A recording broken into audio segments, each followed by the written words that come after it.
Alright guys, how's it going? My name's Chris. I'm from Kuroji Gaming. I've gotten a lot of phone calls, emails, texts, a lot of questions about the vehicle that I'm trying to sell. Um, the first thing I'm going to talk about is the cons of the car. Basically, the discrepancies, what's wrong with the vehicle. Um, there's it has a few issues, nothing like major, there's no knocking. There's no ticking. None of the valves tick or anything like that. There's no knock inside the block or the crankcase. But as far as the motor goes, it runs fine. There's nothing wrong with it. The big, well, they're not really big, but the issues that it does have is let me show you. You see that oil pan down there? I have to put it down there because when I put the engine together, I forgot to put grease on the front main seal. You're supposed to put grease. I had forgotten. I installed it, and then I went to go put grease on it with a Q-tip, and I figured that would be good enough, but it wasn't. So what it does is it just leaks, drops every once in a while when the car's on. Sorry guys, I'm trying to get over the flu. Anyways, so it doesn't flow out. It doesn't just spray out. It's just little drops here and there, only when the vehicle's on. Another thing is it has a boost leak, and I'll show you guys what I'm talking about. It has a boost leak right around here where the runners connect to the head, and that's the reason why the car can't produce more boost, because it leaks out. So the car made 500 horsepower on 15 pounds of boost, which is really good. So all it was a boost leak. They told me to fix it, and then and then to take it back. That was pretty much it. That and the oil leak. But that gasket, that seal is only $12. I just haven't had the time to deal with it, or the intake gasket itself. I think I have an extra one somewhere. But yeah, and that's pretty much it. What else is wrong with the vehicle? Let's see. There's a little rip that I forgot to mention. It's so small though. It's right here. That little rip right there. It's right on the door. I'm gonna show you guys the best angle. But that's it. That's the biggest. That's the only rip that the vehicle has. Let's see. What else?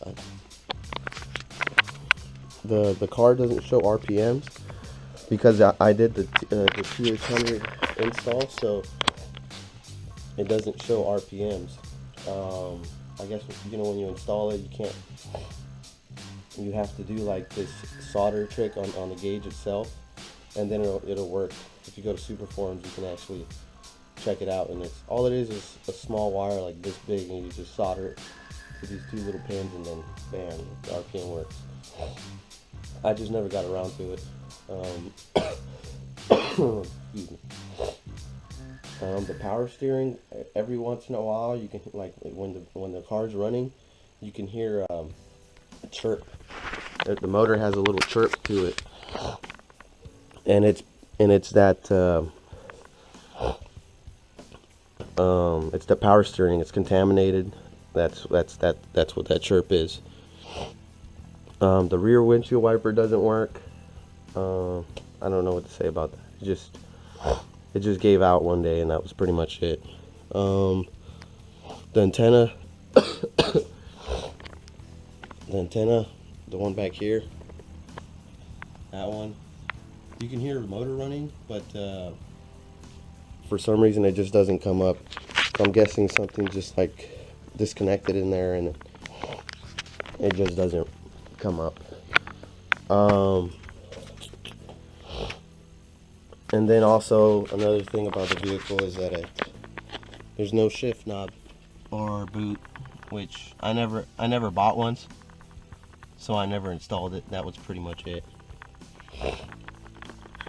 So yeah, that's pretty much it. That's all that's wrong with the vehicle.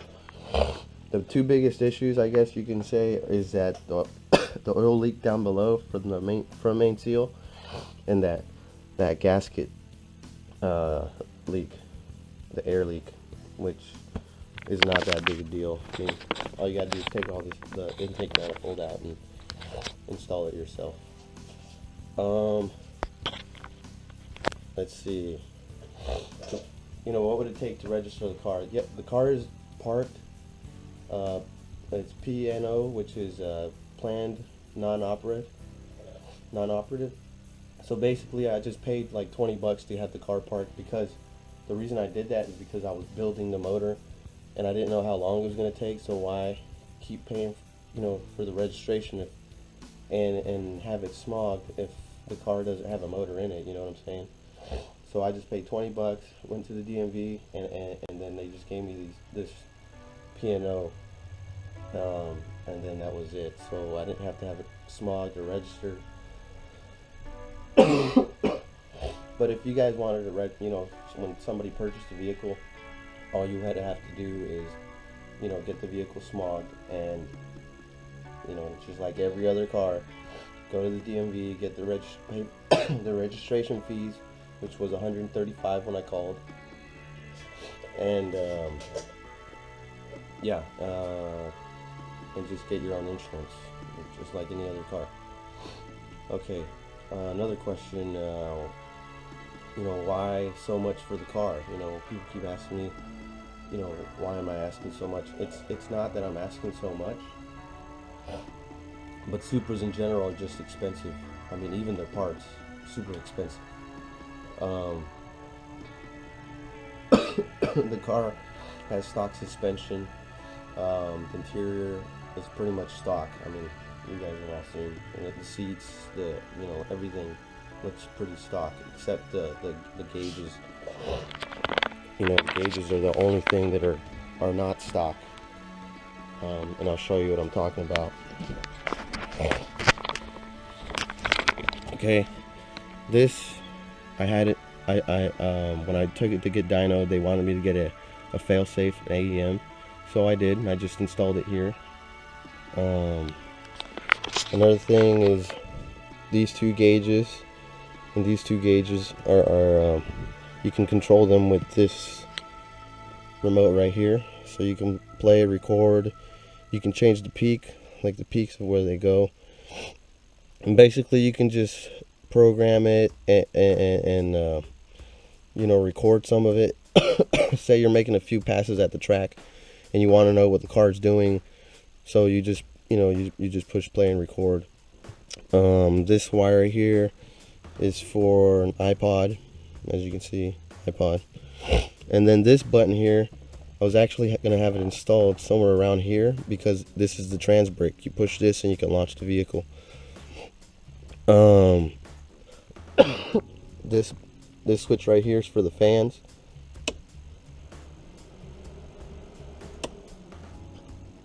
It's for the fans. Okay. And then I just installed this, which is a flip out.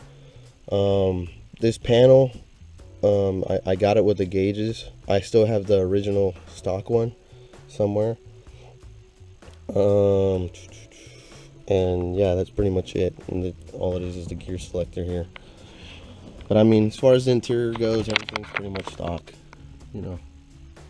Stock interior. See?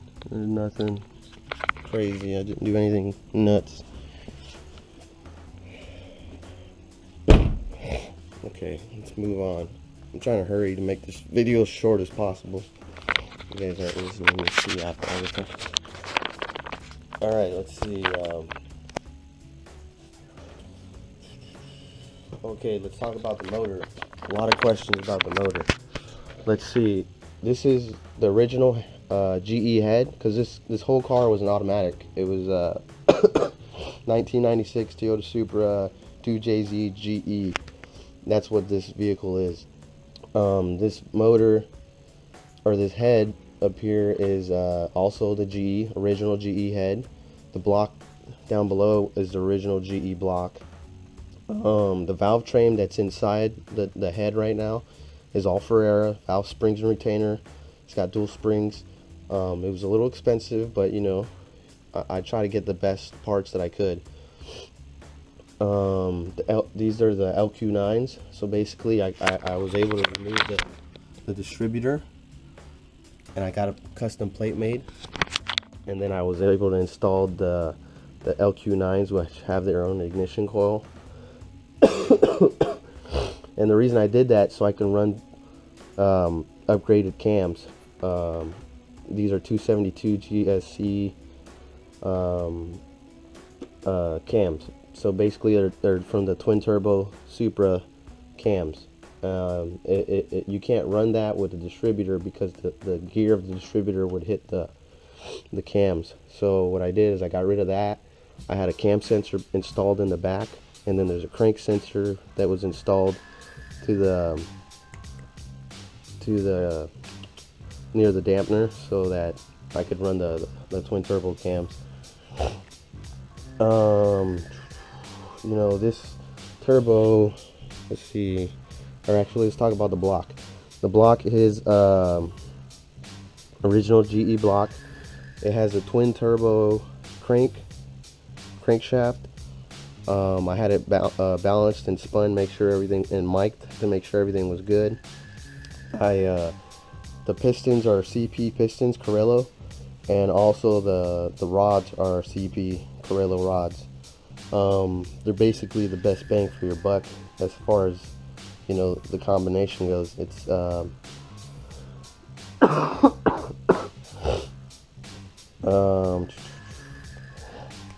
let's see, what else? The turbo. Let's talk about the turbo. The turbo is a 6870 CEA dual ball bearing waterless turbo. It's basically the fast one right now. It's the fastest spooling turbo on the market. Underneath, I have the quick spool valve from SP Performance. The manifold is also the F1 SP manifold, so it has this raspy sound to it, so that, you know, when you turn the car on, it makes a raspy sound, you know, out the exhaust. It has a 4-inch downpipe to a 4-inch exhaust all the way to the back. I got this fuel rail from First State Motorsports, and I also got this front-facing intake manifold with the throttle body from First State Motorsports. That's 90 millimeters. Man, I got dual wastegates on that side. You can only see one, the other one's down below. I also had custom dump pipes that made for the wastegates. This intercooler piping is made by FSR. I had them custom make it just for the car. Let's see, what else? The transmission. Let's talk about the transmission. A lot of people are asking me, is it automatic? Yes, it's automatic. I bought the car as an automatic. I wanted to have an automatic. Usually people go with the 6-speed, you know.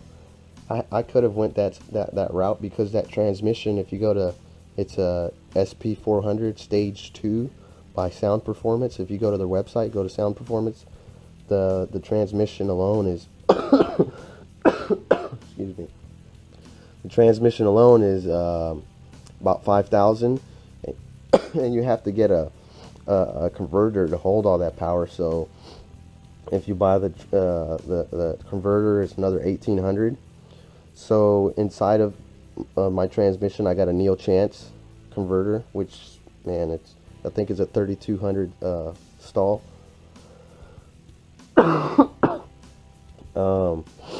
So yeah, I mean, all this stuff that you guys see is money. You know what I'm saying? You know, this turbo alone was $2,500, The tranny alone was another 6,800. You know, you put that together to the Kelley Blue Book of the car, and that's, you know, almost, that's already, you know, close to 30,000. You know what I'm saying? So, you know, all that's, and so basically all this other stuff you're pretty much, you know, getting for free. You know, because I'm selling it around that much.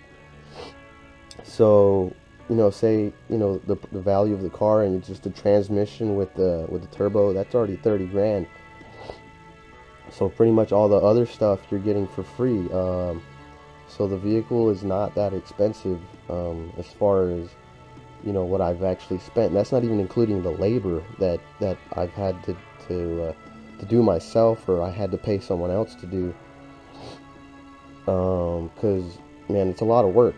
Because just this harness to install was something totally different, because nobody, or not a lot of people have done it, so there's not really many posts about it. So you kind of have to just look at the manual, all the electrical diagrams, and figure it out. The ECU that this vehicle has is AEM version 2.